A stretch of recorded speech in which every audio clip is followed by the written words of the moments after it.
BMSന്റെ നേതൃത്വത്തിൽ അടിമാലിയിൽ സമരപ്രഖ്യാപന കൺവെൻഷൻ സംഘടിപ്പിച്ചു.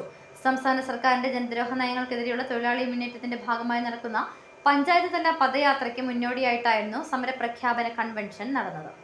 സംസ്ഥാന സർക്കാരിന്റെ ജനദ്രോഹ നയങ്ങൾക്കെതിരെയുള്ള തൊഴിലാളി മുന്നേറ്റത്തിന്റെ ഭാഗമായി അടുത്ത മാസം 17 മുതൽ ഒക്ടോബർ 14 വരെയാണ് പഞ്ചായത്ത് തല പദയാത്രകൾ നടക്കുന്നത്.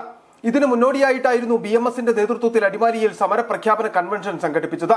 സംഘടനാ സംസ്ഥാന സെക്രട്ടറി KV മധുകുമാർ കൺവെൻഷൻ ഉദ്ഘാടനം ചെയ്തു. ഇടതുപക്ഷ സർക്കാരിന്റെ ജനദ്രോഹ നയങ്ങൾക്കെതിരെ തൊഴിലാളി മുന്നേറ്റം എന്നുള്ളതാണ് നമ്മുടെ മുദ്രാവാക്യം. ആ മുദ്രാവാക്യം വളരെ പ്രസക്തമാണ്. ഒന്ന്, കേരളം ഭരിക്കുന്നത് ഇടതുപക്ഷ ജനാധിപത്യ മുന്നണി സർക്കാരാണ്. ആ സർക്കാർ ജനദ്രോഹ നയങ്ങളാണ് തുടർന്ന് വരുന്നത്. ആ ജനദ്രോഹ നയങ്ങൾക്കെതിരെ പ്രതികരിക്കുന്നത് ഈ കേരളത്തിലെ തൊഴിലാളി സമൂഹമാണ്. അപ്പൊ ഈ മുദ്രാവാക്യത്തിന് വളരെയധികം പ്രസക്തിയുണ്ട്. BMS സംസ്ഥാന സമിതി അംഗം VN രവീന്ദ്രൻ അധ്യക്ഷത വഹിച്ചു. BMS അടിമാലി മേഖലാ secretary KA Subhash, NB Sasidharan, BMS ജില്ലാ പ്രസിഡന്റ് MB രജികുമാർ, സതീഷ് വേണുഗോപാൽ, മാരിയപ്പൻ സമാരോഗ, BMS ജില്ലാ സെക്രട്ടറി KC സനീഷ് കുമാർ തുടങ്ങിയവർ പങ്കെടുത്തു. City vision Adimali.